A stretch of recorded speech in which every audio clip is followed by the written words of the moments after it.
He's angry about mortgages. It's Angry Mortgage. He's swearing. He's cursing loud. He's old.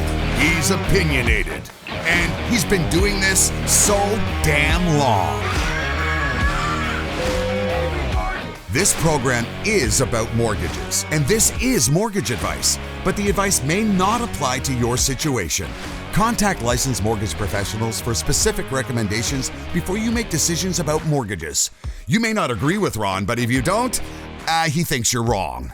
Oh, and did we say there is a lot of swearing? And we're back. We're back. And we've got Jan back. Like, she's back. I'm sticking around. Your voice is not perfectly restored. No. It's much better. I've learned to talk in like a lower tone so I don't sound like, hi. Jesus. You dropped it an octave. Okay. Yeah. I got it. Well, that's probably, that works. It works. Sure. All right. Jan, Ron Butler. Mm-hmm.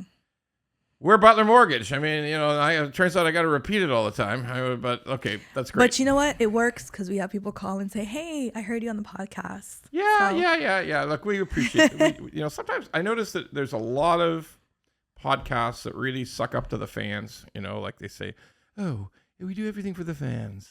And we really love you, fans. And please tell your friends and share this with your friend. Like and subscribe. And like and subscribe. And thanks for clicking.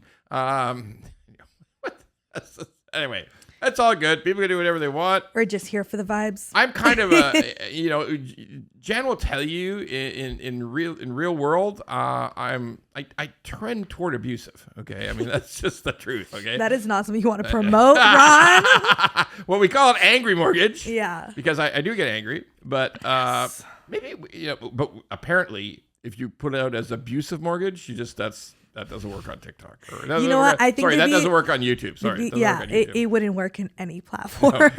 No. Recommending abusive is never the way to go. No, never not the way. But if I'm honest about it, I try to be honest. Maybe I overshare honesty. I was gonna say maybe a little too honest. That's what brings the anger out. I can be corrosive. That is just true. But anyhow, and it's funny because people will say, sometimes people will say, put in comments, you don't seem so bad, Ron. Well, say something stupid and find out. Put in a stupid comment, and find out. Basically, many people have found out. Like the guy puts in the comment the other day when I'm talking about variable being better, and he says, "Oh, I saw a 3.99 5-year fixed. I saw it. I really saw it. Oh. So that's probably going to become common."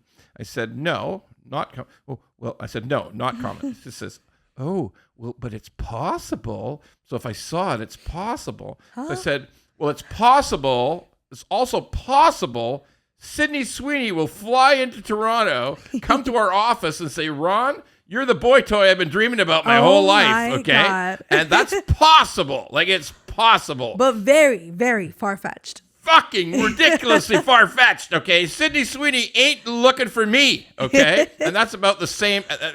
I said to him, that's about the same as that. That's how possible it is. Oh, my God. So, you know what his following comment was? So it is possible. Some people are just nuts. No, fucker, not possible. Okay, not fucking. Look, I'm not saying.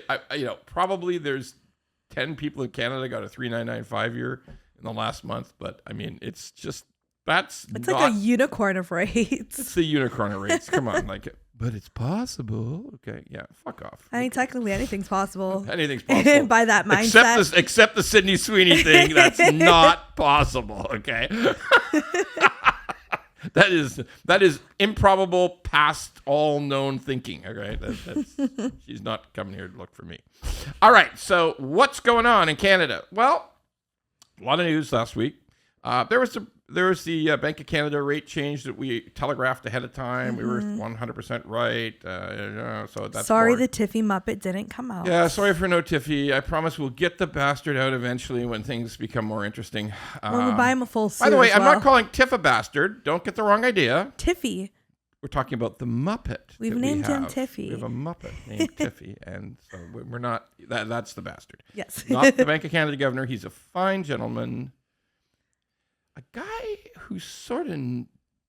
I was at a meeting with a guy who actually knew him a bit, and when I talked about the Muppet, he said, "Well, you know, Tiff does have a little bit of Beaker to him. You know, that thing Beaker. You've seen that Beaker thing on the Muppets? You don't remember? No. Well, there's a thing called Beaker. A guy like Beaker's in a white lab coat. He was super tall, super tall. From the Muppets. From the Muppets, With Beaker, the crazy hair thing. Yes, yes, Beaker, yes. So this guy who actually knew Tiff said, "Oh, I think he's got a little Beaker in him." Okay, That's so funny. Oh my God. That's kind of fucked up. Anyhow, so the rate change happened just as expected. All right. So what's the real news in Canada? Real news in Canada last week was jobs. Unemployment went up, and we keep saying that like one report is just noise. Okay, whether Right. it doesn't matter what it is, but any one report is just noise. But a trend is real. I know a few people who have been searching for jobs for months. Like, it's hard. I know someone in Quebec has been looking for jobs for like almost a year. I know a couple people here. Like, it's not easy. Not easy. Especially in construction. It's so bad. Yeah, we have a lot of bad news in construction, that's for Yeah. sure. So if it's a trend, that's what, like, multiple reports. Like I say, I don't like to just think about one report and to parse the shit out of it, break it down. But, full-time jobs were way off. Anyway, let's summarize. It's gotten worse every report. The reports run about 6 to 7 weeks behind in real-time information. Right. Okay? So has it gotten better or worse? It can only get worse. It can only get worse in Ontario. Okay, so let's talk about that. Because it's not like, I think there's some similar issues in the construction business going on in British Columbia today. I think Alberta's fine on that particular industry.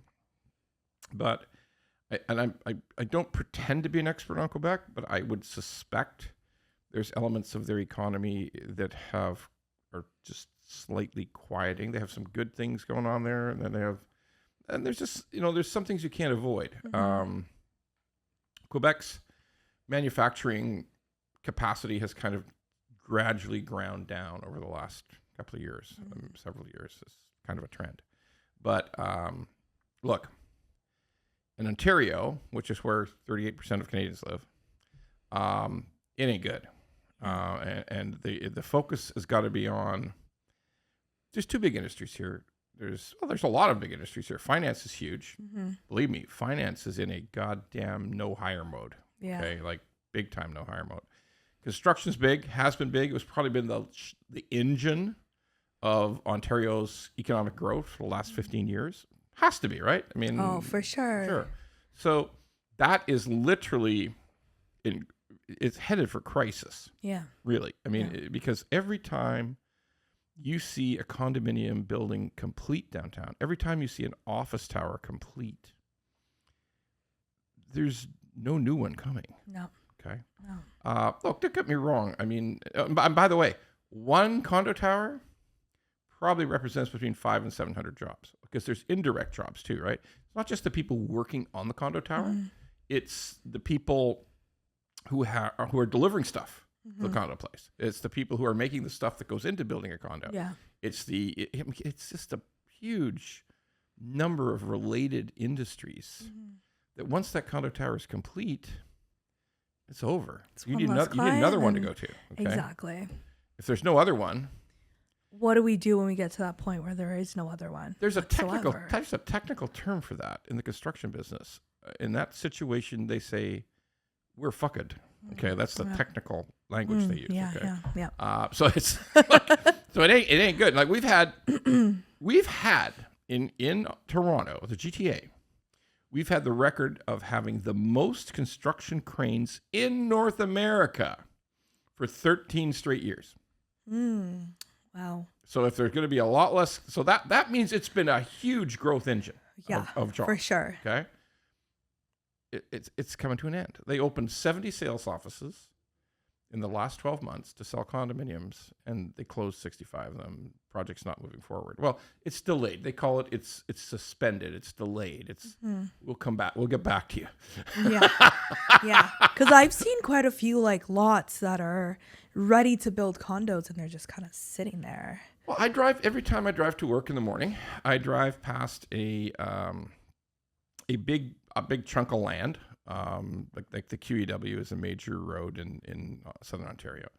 I drive along the QEW and I see a whole chunk of land, which has had a huge, and I mean huge, sign the size of a big house has been on it, like condos coming soon. And there's townhouse condos, right? Yeah. Like they're townhouse, and townhouse condos, that's a sort of a sought after product. You get the best of both worlds. You're not on the Exactly. 17th floor, but 100%.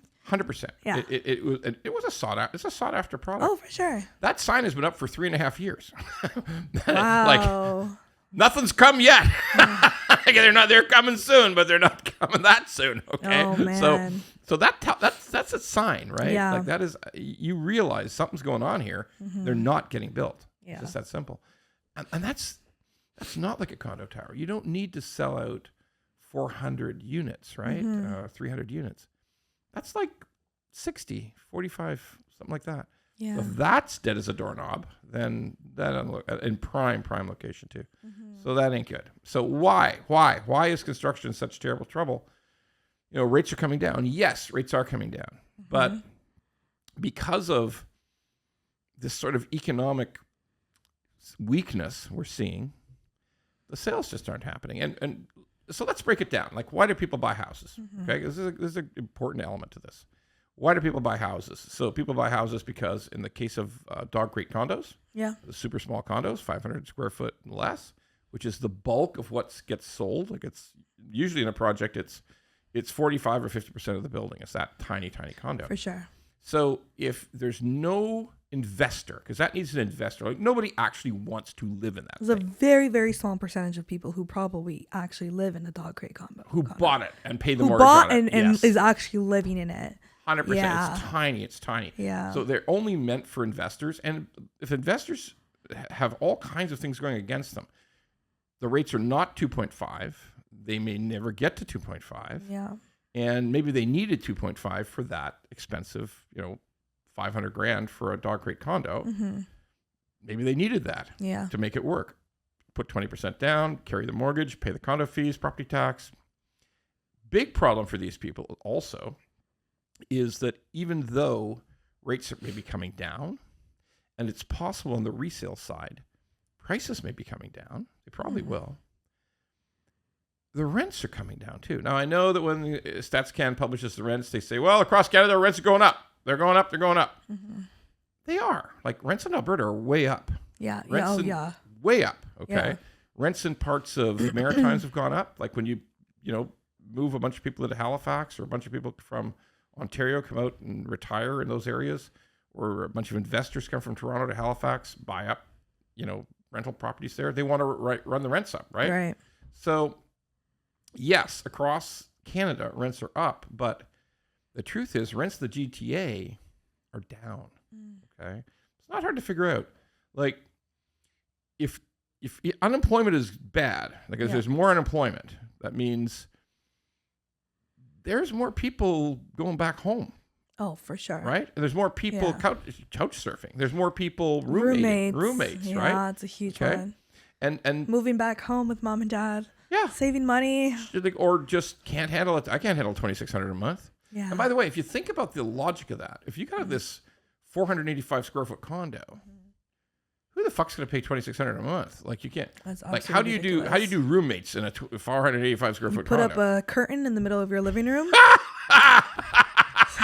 Put tape down the kitchen and tape down the middle of the fridge. Like, this side's yours, this this stove, side's mine. I get that side of the stove, and that's absolutely ridiculous. Oh, it's ridiculous. It's crazy. Yeah. So I mean, like you better be really close roommates because you may need to sleep on top of each other. Like, you might as well get a bunk bed. Yeah. Get a bunk bed or some fucking thing, right? Yeah. Like, no freaking adult wants to sleep in a bunk bed with their roommate. Come on, folks. I mean, like, if you build a 485 foot condo, you didn't really intend for two people to live there. I don't think. Okay, maybe you did, but it's not a great plan in my opinion. Yeah. So, who can pay $2,600? And you could if the economy's really buoyant and jobs are jumping, and because one of the aspects of a buoyant economy and lots of jobs is people get bid up, right? I mean, like if you're a highly skilled worker in IT or in digital, and all of a sudden there's a new company expanding, and they need some digital, they need some data stack people, they need some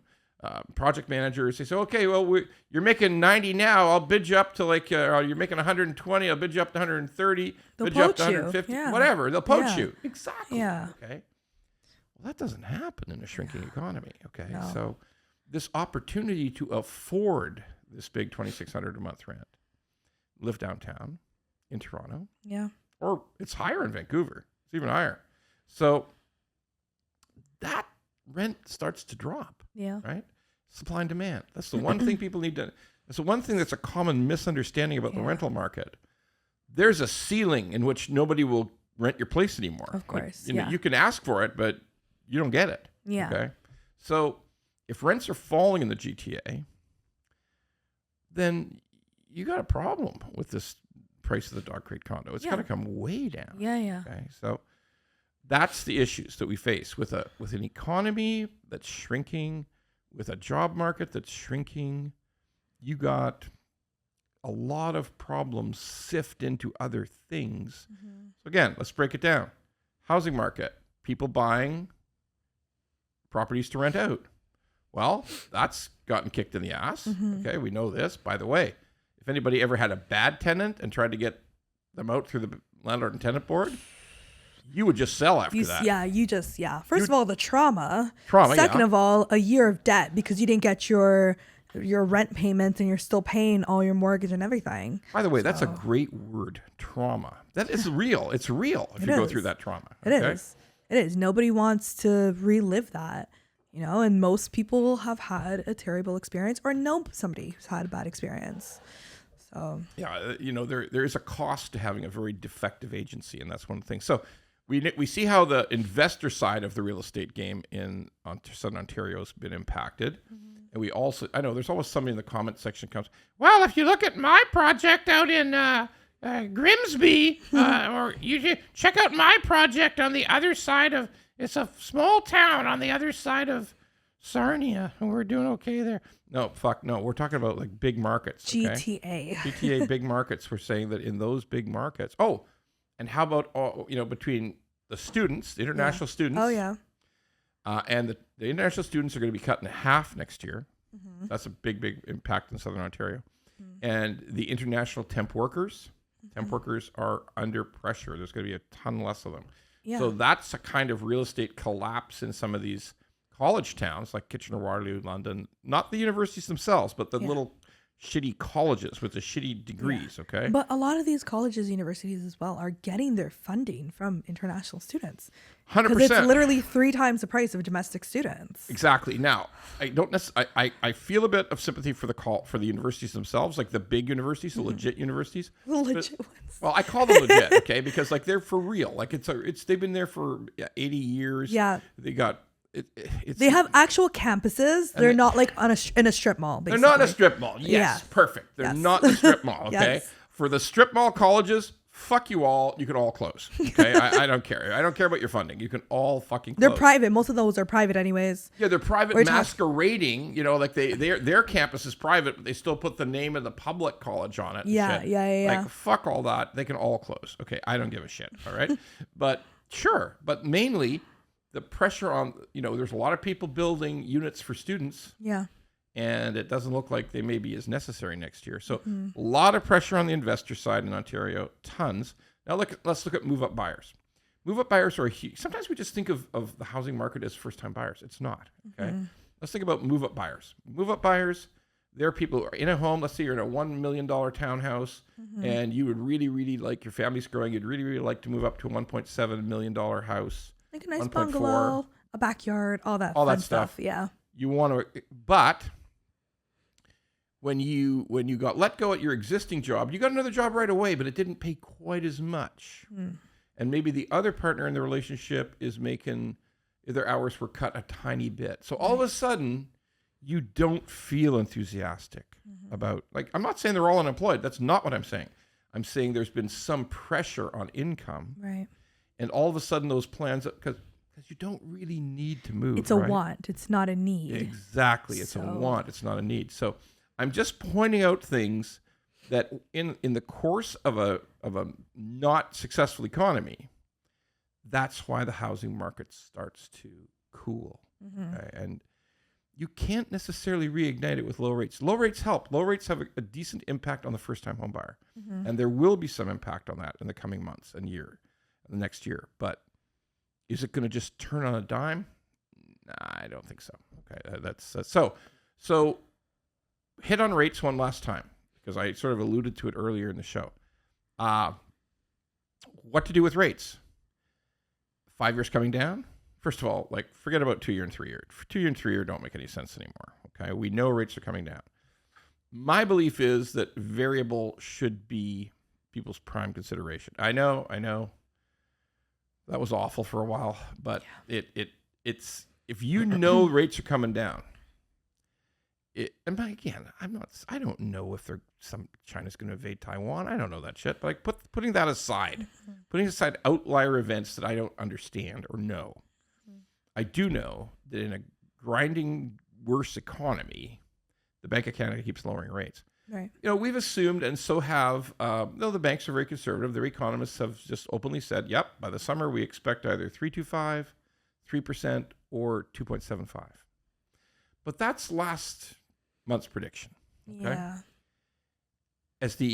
Every month the economy takes a bit of a kick in Canada, that target comes down. Like, what I'm trying to explain is I'm using 2.75 as my target when I think about these rates, these variable rates.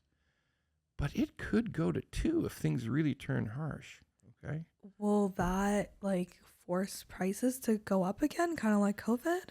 Exactly. So there is that definite chance. Like when we get as low as a 2%, Bank of Canada rate.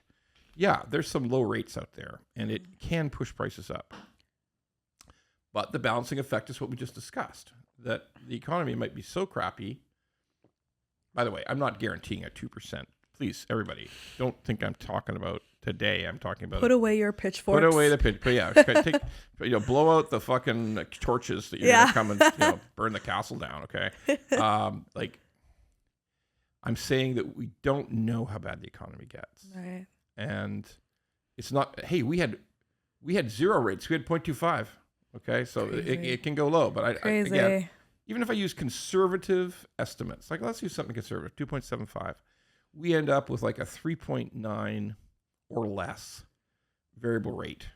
If you take variable today, which is in the 5s, probably low 5s today, you took variable in low 5s today, mid 5s, you end up with a rate that's less than 4 by the summer. Okay. Now, again, people say, well, I could get a 5 for $3.99. No, you can't. You cannot get a 5 for 3. Oh, I can get one for 4.2. But it's possible. But it's possible. Hey, Sydney, look, she's knocking on the door. Anyway, but like seriously, the reality is it's a unicorn. So let's just say that a 5-year fix today is 4.29, 4.39. So yeah, you could take that today, but if a fix is 3.79 in July, that's only 10 months, right? Yeah. 9 months. So I wouldn't do that. I would rather take variable today. Now, that's my opinion. Some people are too shell-shocked by variable. Some people have never had variable. They can't handle it. They say, no, I think I'll just take a 1-year fixed. Okay, well, that's 6 point something, right? Yeah. That's 609. But okay, so you don't have to accept my recommendations. You don't even have to believe what I'm saying. But we don't make money off that anyways. Well, it's true. We make exactly the same as a mortgage broker. Mm-hmm. We have exactly the same income from a 5-year fix as 5-year variable. So I don't care if you want a 5-year fixed. From a compensation point of view, I'm paid the same. Yeah, I don't care. Okay, but I'm really thinking. I'm just thinking out loud. Like if I took a 4.29, 4.34, 439, 5-year fix. You're going to be pissed when the summer comes around and you realize that your penalty is like an arm and a leg. That's the other thing about fixed. So Right? Jesus, that's a great point. So the real truth about fixed is there's no 3-month penalty. It's significantly higher than 3 months. I've seen it go as high as 1.5% of the whole mortgage balance. Holy shit. It's all, every bank has a different calculation, Yeah. right? So let's look at it this way. You got variable, it's dropped, you're below 4%. Now you can survey the market. If you don't even like your bank's offer on a fixed in September or August next year, you can pay 3 months penalty and go take anybody's offer. Take the best offer on a fixed, okay? You have the flexibility. There's no such thing. If you take a 5-year fix today or a 3-year. Oh, sorry. I meant on a variable. Oh, yeah. On a variable, you only have 3 months penalty. That's it. If you choose to, you can convert for free. Like if you like the offer from your bank on a 5-year fix when your variables drop to 3.8 or 3.7 or 3.9, if you like their offer, you can take it, and for free you can have a 5-year fix. But if you want to shop hard, you want to go elsewhere, it's only 3 months penalty. If you've taken a 5-year fixed at 439 and now you see it's 379, and you say, well, let's see, what's the cost to break? 22,000. Yeah, like okay, I guess I'm not going to break. I guess I'm stuck. I guess I'm stuck because interest rate differential, which is a much higher calculation. So flexibility, you catch some flexibility with the variable, which is good. Folks, again, I get paid the same. You want a 5-year fixed, you want a 5-year variable, I don't care. You still want the 3-year. Don't know why you'd want the 3-year. That used to be a good deal a year ago. Yeah. It was a great it's actually a good recommendation because next year you're going to be up, probably some of you are going to be up for renewal. But look, take it, do what you want, but understand that in a marketplace where the highest probability, the balance of probability is, you'll have a lower rate in July. Yeah. Doesn't make much sense to lock into a 3-year today. It just doesn't. Okay. All right, that's the story there. Let's take a look at what the viewers are asking us today. Okay. This one says, I keep calling mortgage brokers and banks. My mortgage renewal is up in October. It's $96,000. And they all say it's too small to switch. What the hell? $96,000 is big money to me. What's up? Yeah, I have complete sympathy for that situation. Yeah. Honest to God, I really do. Like under the cutoff. Well, for most. To be honest with you, there's a lot of institutions that are not going to get aggressive at 100,000. Yeah. Okay? Look. Let's talk about the sad truth of the mortgage business. Sad truth of the mortgage business is everybody. When I say everybody, every bank, every lender, mortgage brokers, bank reps, everybody pays more attention to an $800,000 mortgage than a $96,000 mortgage. The commissions are there. Well, even set aside the commissions for the bank. That's how you get your brownie points. If you're a bank employee, and also the banks actually look at the cost. See, even though transfers are free, typically you don't pay to transfer your mortgage. Yeah. The other bank picks up all the costs, but there are costs. There's cost to underwrite it. There's cost to review. There's cost to check income. There's cost to transfer the mortgage from one lender to another. Yeah. There's administrative costs. So if it's $96,000, nobody's working hard for that. Unfortunately, it's hard to justify it. It's just really hard to justify it. And by the way, why I feel sympathy is those are people who probably got their mortgage a while ago. They've been diligently paying it. Okay, got it down to $96,000. Yeah. Which to them is still big money. I mean, course. let's face that. $96,000 is goddamn big money. Okay, yeah, of course. Like, Jesus, I hope we haven't got so jaded as a society. We think $100,000 is sweet FA. Yeah. But it's just not mathematically interesting to the banks. Of course, the profit margins just aren't there. So unfortunately, you're never going to get the same offer as a guy transferring or gal transferring $800,000, or they're just going to say no.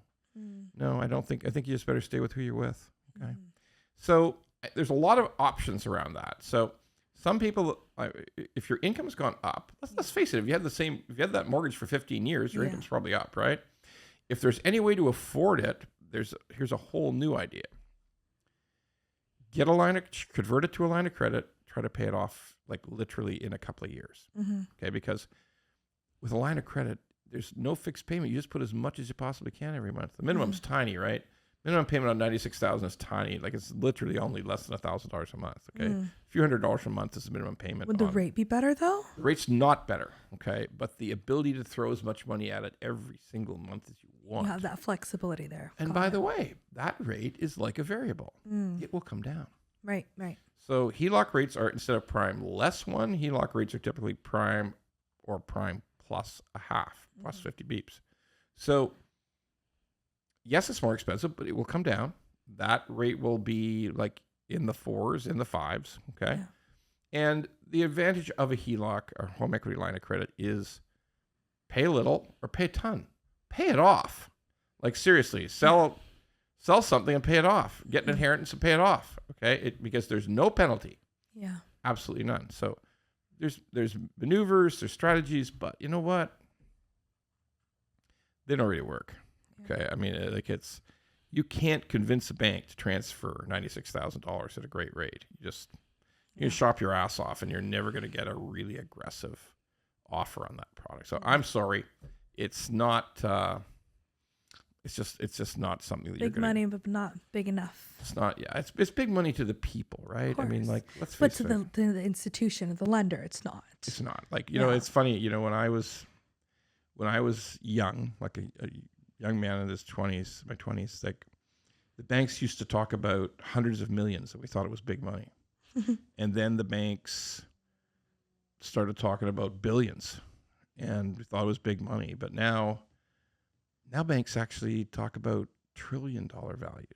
Okay? That's crazy. So, you know, like lived, Ron. You've lived. Well, or inflation's fucked up. One of the two, you know, whatever, however you want to look at it. But yeah, I mean, it's look, if it's big money to them, but unfortunately, there's just no market for it. Okay, what else we got?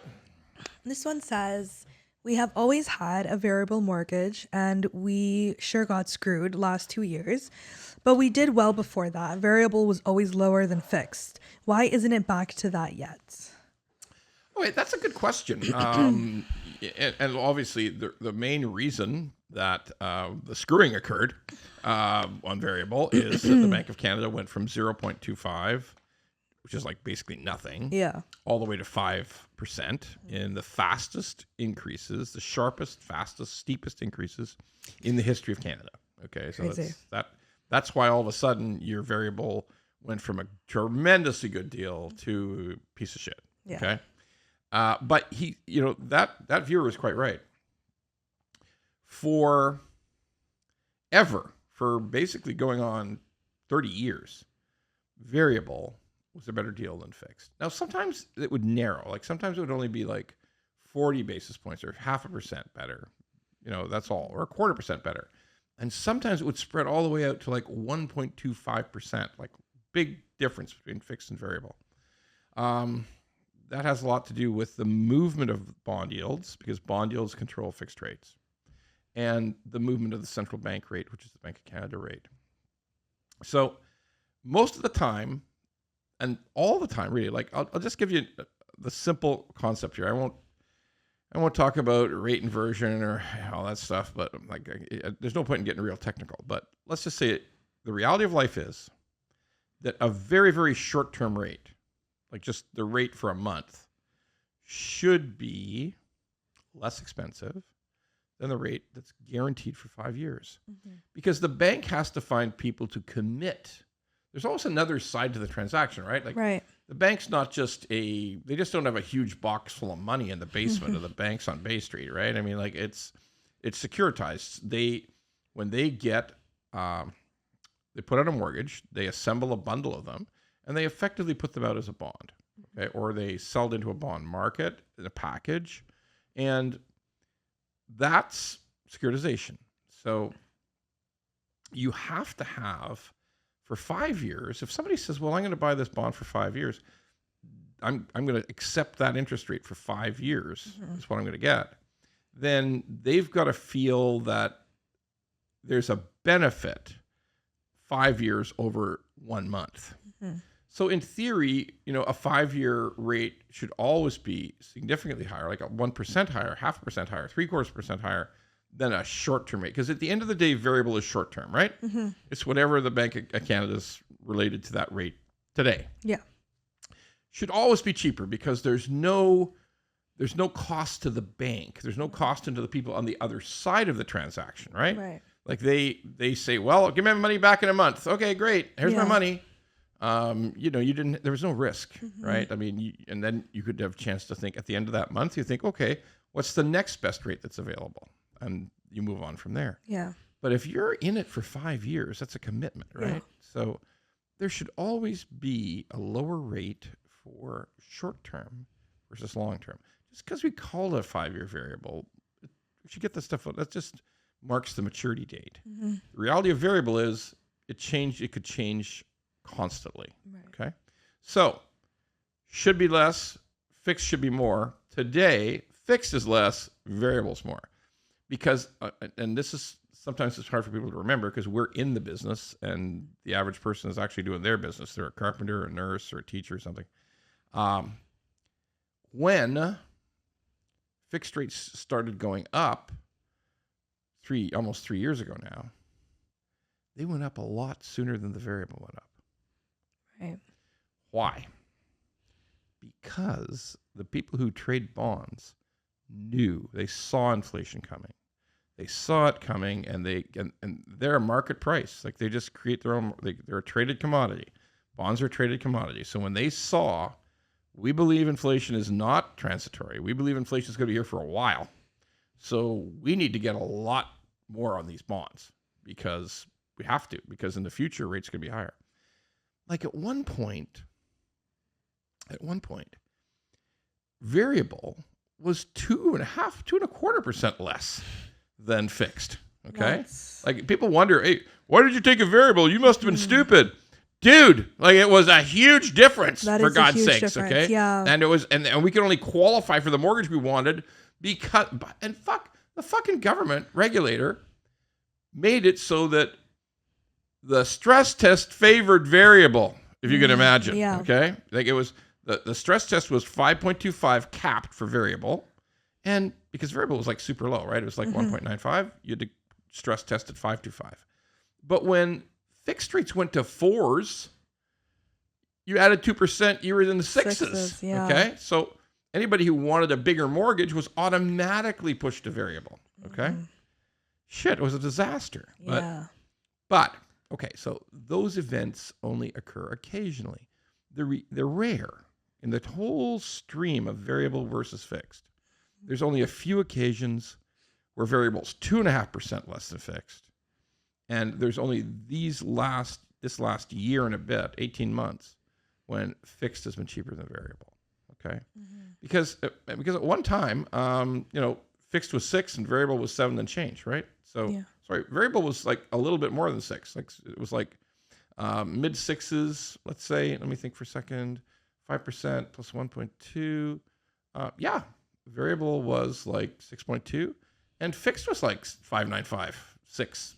So it was very close. Yeah. So now that everything's falling, the only difference is because these bond traders, the same way they knew that the Bank of Canada and the U.S. Fed was going to raise, so they raised first. They traded up first. Okay. Yeah. The same way they know that it's coming down. Yeah, yeah. So that's why we see fixed rates going down at this rapid rate, okay? Because we're going to see rates below 4, okay? And it's not going to take forever. It's going to be end like of this before year. end of year? End of the year, yeah.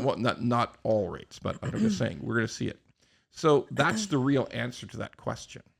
When there's a rapid volatility and rapid movement in either one of those things, generally always caused by central banks moving their interest rates, you're going to see that anomaly. But eventually we're going to settle in, and sometime in 2026, we're going to see a more normalized pattern where a variable rate is like, 3.7 and a fixed rate is 4.09, or a variable is 3.3 and a fixed rate is 4.04. We're going to see a spread in favor of variable eventually, but we're going to have to wait. It's not going to happen tomorrow.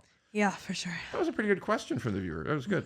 Okay, and I feel sorry for both of them. They're both those people are taking a bit of a beating right now. Yeah. That's too bad. Okay, so one thing I want to talk about, because we know this has been the third rate drop We know that there will be another rate drop in October. Rates will go down another quarter in October. There might be a moment where Tiff like grows this huge set of balls and he goes a half. And he drops it a half. That could happen. We might have to change the tailoring on the Tiff puppet. But Oh my God. But anyway, yeah, to accommodate. Oh, wait a minute. Somebody's hand is actually up Tiff's ass on the puppet. Yeah, Tiffy's he's only got half a body. He's only got half a body. That's right. Yeah. All right. So we're going to reach a point where there's going to be 4 in a row, 5 in a row cuts. And, people really, you become a believer at that point, right? Yeah. Like, you believe that. You see the glimmer of hope. It's been just drummed into you. So we're already seeing it. So I hate to make these guys the villains and these gals the villains, but they're mainly guys, by the way. Guys are the worst. The TikTok realtor. Oh, yes. The Instagram realtor. Like, you just hear it, right? Like, you gotta buy now. Like, this is your last chance to buy a house, because if you wait another day, the prices are going to the moon. Fuck. Yeah. Jesus Christ. I mean, kudos to them. They're trying, but fuck that. Yeah, it's that's come on, guys. I don't gals, think this is the time right now. Well, look, it might be. There's a Certain chance. situations. I went through a long description of why real estate does not necessarily take off in recessionary times. Okay, so I've said my piece. And let's face it, some of these realtors are desperate. Like July and August were some of the worst. Dry. Wow, dry. Yeah. Wow. Yeah. Like there's no houses set. Like August and July, holy shit, they were slow. So slow. Oh, Yeah. in Southern Ontario, woo, wow, they were bad. So people are getting desperate, grasping at straws. Hey, look, I guarantee you, says that. By the way, I should let everybody know, if you don't know what a TikTok realtor is, they don't actually dance. They don't dance. They just run through. They run you through this house. They run you through the video of this house. Look at this. Look at this. I Look won't at this. lie. I do enjoy the tour videos, because instead of like swiping through the photos or the 3D tour, it's like a quick, it's a good stimulation. We're Good just simulation. nice, house. Okay, bye. But sometimes sometimes they're going it on the cheap because they don't have any listing to show, and they're just sitting in their cars with their phones, right, and saying, I'm telling you now, like, I'm letting you know, like, you better believe me. If you don't take action today, if you don't call me and start looking for a house today, you're doomed, because these prices with these rate drops, you're going to be in a bidding war by the end of next week. Okay, it's going to go. This is your last chance. But Christ, if I had $1 for every TikTok realtor who said last chance, I mean, fuck me. Okay, TikTok realtors, am I mad at you? A bit. Okay. I also have a little bit of sympathy for you. Edging toward broke. Like if you're wondering how you're making that Maserati payment, for sure. Okay? Oh my God. Like, Jesus. But anyway, look, to the public. Look, yeah, it's possible. It's possible prices in the GTA may rise next year. It's possible, but it's just as possible they won't. Okay? I mean, they sure as hell haven't been for the last 3 months. They have not. They've been going down. Okay? I know somebody will jump up in the comments. Well, my neighbor sold their house for. Shut up. That's one fucking house. Okay? Okay, look, they're not going up. They haven't been going up. Every realtor who, if you pour a couple of drinks in them, get them to be honest with you, they'll tell you it's slow as fuck. Okay. Yeah.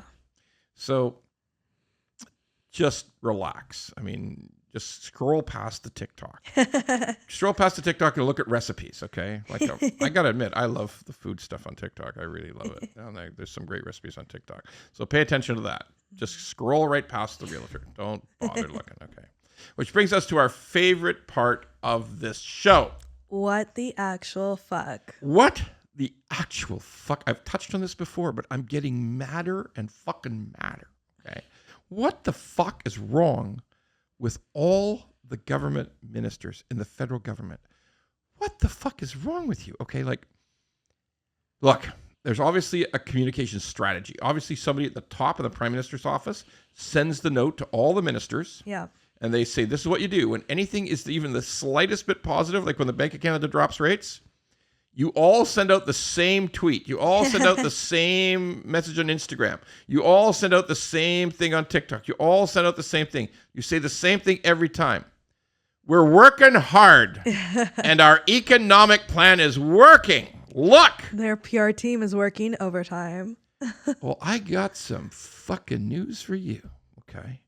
When the unemployment rate is up and you're insisting your economic plan is working, people will get fucking mad at you, okay? Mm-hmm. You think you're in trouble now? Well, Jagmeet tore up the agreement, right? Oh, yeah. Yeah, I love that video, right? Yeah. I'm tearing up the agreement. Well, what the fuck happened? Like you loved him and then now you're mad at him. I mean, I'm not sure. I mean, it was strategic. Strategic. It better be strategic. I don't know how that's going to work out for either one of them. Yeah. But yeah, because there could be election any day, right? There could be election once Parliament's back. Could be election. Yeah, I'll just tell you how it works, folks. Any non-confidence vote, like any party can call a non-confidence vote, schedule it, which means they have no confidence in the government. If that vote is accepted, like if the majority of people in Parliament say, you're right, we got no fucking confidence, government loses, and they have to immediately call an election. Mm-hmm. Also, at any sort of money bill, like anything to do with a budget, if it's got to do with money, it's got to do with government revenue, if they lose a vote, boom, got to be an election, okay? Yeah. But they actually, old Jagmeet, he can sort of slip by on, well, I didn't like that one thing we voted on about senators, but I'm not going to vote against them. So he could vote for them and be selective. But what it does mean, folks, election's going to be sooner. Yeah. We're not going to wait forever. I mean, I wouldn't be upset. Yeah, well, that's okay. Look, if people are pissed off, if most people think that things are not going good, give them a chance to get out. But look, here's my pet peeve, my fucking bitch. Here's my what the fuck's wrong with you, government ministers. Quit saying your plan is fucking working when you're making people mad. That's a bad election strategy. Don't say shit that pisses people off. All right. Thanks, folks. We'll see you next week.